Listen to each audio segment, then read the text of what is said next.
খোসাসহ কাঁচা আমের আচার এইভাবে বানাইলে এতটা মজা হয়, খাওয়ার পরই বুঝতে পারলাম। আসসালামু আলাইকুম, তৌফিকেস ওয়ার্ল্ডে সবাইকে স্বাগতম। আজকে আমি 3 কেজি উপরের কাঁচা আম দিয়ে খোসাসহ একটা আমের আচার তৈরি করে দেখাচ্ছি, যেটা খেতে দুর্দান্ত স্বাদের। তো আমগুলোকে আমি এভাবে কেটে ধুয়ে পানি ঝরিয়ে নিয়েছি। এবার একটা মশলা তৈরি করে নিচ্ছি।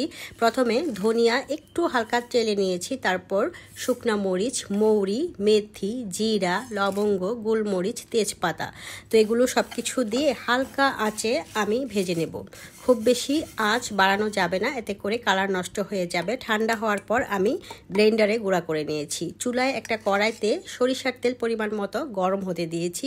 এদিকে আমি একটা মশলা রেডি করে নিয়েছি। প্রথমে আমি এখানে দিয়েছি সরিষার গুঁড়া, তারপরে দিয়েছি হলুদের গুঁড়া, মরিচের গুঁড়া, কালো জিরা, আস্ত সরিষা দানা, আদা রসুন বাটা, আর ওই যে আমি আচারের মশলা তৈরি করে রেখেছি সেখান থেকে মুঠো করে দিয়ে দিয়েছি।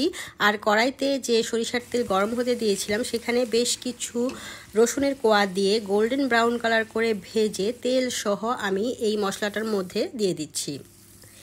এই রসুনের তেলটা দেওয়ার পর দেখতে পাবেন খুব সুন্দর একটা অ্যারোমা বের হয়েছে, আর এই অ্যারোমাটার কারণেই এই আচারটা এত বেশি টেস্ট হবে।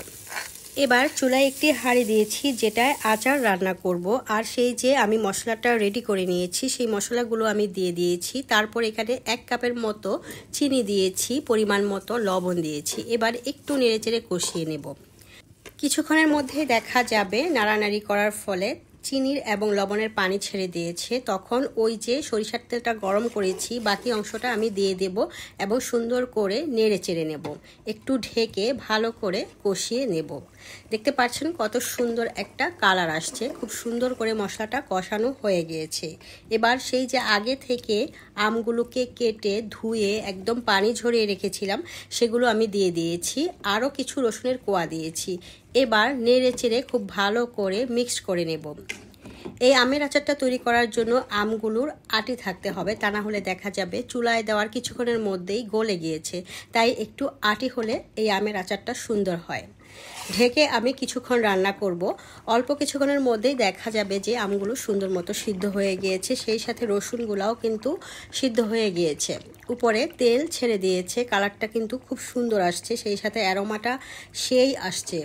এখন নামিয়ে নেওয়ার আগে এখানে আমি সেই রেডি করা আচারের মশলা আর কিছু চিলি ফ্লেক্স দিয়েছি। সো দেখেছেন কত তাড়াতাড়ি ইনস্ট্যান্ট রোদে দেওয়ার ঝামেলা ছাড়াই এত মজার একটা আচার তৈরি করে নিয়েছি। এই আচারটা ফ্রিজের বাইরে রাখলেও বছরের পর বছর রাখা যাবে, একদমই নষ্ট হবে না।